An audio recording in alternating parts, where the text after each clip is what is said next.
मुकाबला है सुपर 8 के ग्रुप 2 में जिम्बाब्वे और वेस्ट इंडीज के बीच। दोनों ही टीमें ग्रुप स्टेज में अनबीटन रही थी। जिम्बाब्वे ने 4 में से 3 मैच जीते थे, ऑस्ट्रेलिया को हराया, श्रीलंका को हराया, ओमान को हराया। आयरलैंड के खिलाफ उनका मैच बारिश के कारण नहीं हो पाया था। वहीं वेस्ट इंडीज ने भी अपने ग्रुप में चारों मैच जीते, सभी टीमों को पटकनी दी। इंग्लैंड को हराया, स्कॉटलैंड को हराया, इटली को हराया, नेपाल को हराया और आज ये दोनों टीमें आमने सामने हैं। कल इस ग्रुप का पहला मैच हुआ था जिसमें साउथ अफ्रीका ने एक तरफा अंदाज में टीम इंडिया को हरा दिया था। तो आज हमारे पैनल में मौजूद है राजकिशोर यादव, विजय प्रभात शुक्ला और अपने प्रथमेश व्यास, और मैं हूं आपका दोस्त विक्रम प्रताप सिंह। तो विजय, आपसे स्टार्ट करते हैं। कल के मैच का आफ्टर इफेक्ट खत्म हो गया है? अभी भी उस हार के सदमे में है आप? अभी भी उस हार के सदमे में है आप?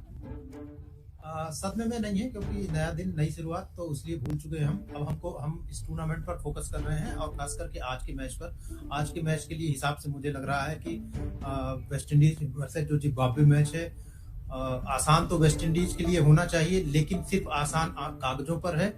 जो रिकॉर्ड्स बताते हैं, खास करके इस टूर्नामेंट में दोनों टीमें इन फॉर्म है, दोनों टीमें अपने ग्रुप की टॉप पर रही हैं। जिम्बाब्वे एक नहीं दो उलटफेर करके आ रहा है और उसकी हिस्ट्री है 1983 से और 2019 तक। मैं देख रहा था कई वर्ल्ड कप में जब उसने इंडिया को भी हराया है, साउथ अफ्रीका को भी हराया है, ऑस्ट्रेलिया को हराया है, इंग्लैंड को हराया है और ये सारे वर्ल्ड कप में हराया है। तो मे भी कागज में जिम्बाब्वे कमजोर लग रही है टीम, लेकिन ऑन फील्ड और फॉर्म के हिसाब से मुझे लगता है मैच दिलचस्प होगा। राजकिशोर, आपके पास आते हैं। जिम्बाब्वे आपकी इस टूर्नामेंट में इंडिया के बाद सेकंड मोस्ट फेवरेट टीम है और जिम्बाब्वे ने ज्यादातर मैच श्रीलंका में खेले थे। अब जो है आज के मैच पे क्या आपकी राय है? देखिए, मैं फिर कह रहा हूँ कि दबे पांव आए थे और तहलका मचा दिया जो कोई सोच भी नहीं सकता था, वो जिम्बाब्वे टीम ने किया। और यही जिम्बाब्वे टीम है जो 2024 में क्वालिफाई भी नहीं कर पाई थी। और उसके बाद मेरी बातचीत हुई थी सिकंदर रजा से, जो टीम के कप्तान है। उन्होंने कहा था कि मैं जिम्मेदारी लेता हूं, क्योंकि मैं बेहतर नहीं खेल पाया और मैं विकेट लेता या रन बनाता तो शायद हमारी टीम क्वालिफाई कर जाती। और उसके बाद सिकंदर रजा ने जो टीम को संवारा, नए नए प्लेयर्स को मौका दिए, चाहे और टीम में एक जो एकता बांधा, एक जीतना लड़ना सिखाया, वो आज दिख रहा है। अब आते हैं प्रथमेश के पास। प्रथमेश, जिम्बाब्वे की तो बहुत सारी तारीफ कर दी राजकिशोर ने भी, लेकिन वेस्ट इंडीज की बात करें, 2 बार की वर्ल्ड चैंपियन है, दोनों बार एशिया में टूर्नामेंट हुआ था। जब 2012 में श्रीलंका में हुआ था तब जीता था, 2016 में इंडिया में हुआ था तब जीता था। एक बार फिर से एशिया में, इंडिया में टूर्नामेंट है और West Indies on a roll. What you say? नहीं, वेस्ट इंडीज के खिलाड़ियों को तो हम आईपीएल में भी उनसे मुखातिब हो चुके हैं और इंटरनेशनल मैचेस में भी देखा है। कार्लोस ब्रेथवेट हमको याद आते हैं, फाइनल में 5 छक्के मारे थे किस तरह से इंग्लैंड के खिलाफ। उसके अलावा हम देखें कि उनके जिस तरह से बल्लेबाजी इस समय शाही होप कप्तान जिस तरह से बल्लेबाजी कर रहे हैं, शिमरन हेटमायर को तो हम देखते ही रहते हैं। तो और ये जो एक तरफा डोमिनेंस आप देखते हैं कि 4 मैचों में 4 जीत, तो वेस्ट इंडीज भी कोई ऐसी टीम नहीं है जिसको आप हल्के में ले सकते हैं और लेना भी नहीं चाहिए। वेस्ट इंडीज को इस टूर्नामेंट में तो लेना ही नहीं चाहिए। तो ये बात तो है कि वेस्ट इंडीज में भी दमखम है। मैं फिर थोड़ी सी बात कहूंगा, बात बढ़ाऊंगा। भाई, जिम्बाब्वे को भी हल्के में मत लेना।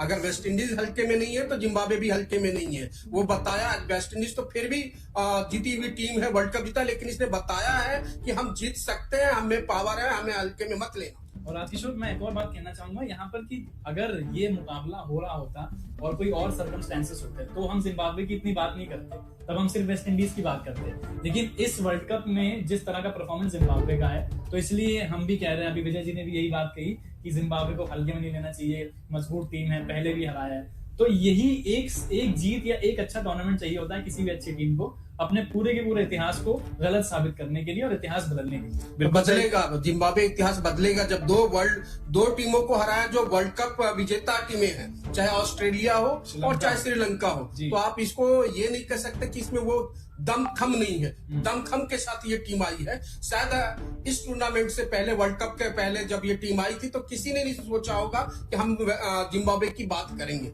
लेकिन इसने दिखाया कि हम हैं। और उसकी वजह भी है कि जब 2024 में जिम्बाब्वे नहीं क्वालिफाई कर पाया था, तब उसने बांग्लादेश, पाकिस्तान और अफगानिस्तान, इन 3 देशों के खिलाफ क्रिकेट खेले और हारे और उससे सीखा। आज वही सीखा हुआ जो लर्न है वो इस वर्ल्ड कप में दिख रहा है। लेकिन राजकिशोर, आपसे एक और सवाल है कि जिम्बाब्वे की आप इतनी तरफदारी कर रहे हैं, लेकिन वेस्ट इंडीज भी 2 बार की वर्ल्ड चैंपियन है, उनके सामने दाल गलेगी जिम्बाब्वे की? नहीं, मैं फिर वही विक्रम जी, मैं एक बात कहूंगा कि वेस्ट इंडीज 2 बार की चैंपियन है, ऑस्ट्रेलिया भी चैंपियन थी, श्रीलंका भी चैंपियन थी, तो आप ये क्यों बोल रहे हैं कि चैंपियन को ही हरा के आए हैं? हम किसी मतलब जिम्बाब्वे की टीम किसी छोटी टीम को नहीं बल्कि बड़े टीमों को हरा के आई है, इसलिए आज चर्चा में है। चलिए, अब मैं जहां तक मेरा सवाल है तो इस मैच पे मेरी नजर इसलिए भी है क्योंकि यही 2 टीमें हैं जिससे हमारी टीम को आगे खेलना है। साउथ अफ्रीका ने हमारा बेड़ा गर्क वैसे ही कर रखा है, इतनी बड़ी हार हुई है, मतलब हार, साउथ अफ्रीका एक कॉम्पिटिटिव टीम है, हरा सकती थी टीम इंडिया को, ये तो हमने सोचा था, लेकिन इस तरह 70+ रन से भारतीय टीम हारेगी ये नहीं सोचा था। तो भारत को अगर अब आगे टूर्नामेंट में सेमीफाइनल में जाना है तो अगले दोनों मैच जीतने होंगे, और ये मैच जिम्बाब्वे और वेस्ट इंडीज के खिलाफ ही है। विजय, तो विजय आप ये बतलाइए कि बाकी जिम्बाब्वे और वेस्ट इंडीज के दर्शक तो इस मैच को देख ही रहे होंगे, लेकिन सूर्या और गौतम गंभीर भी बहुत ही बारीकी से इस मुकाबले को देखने वाले हैं।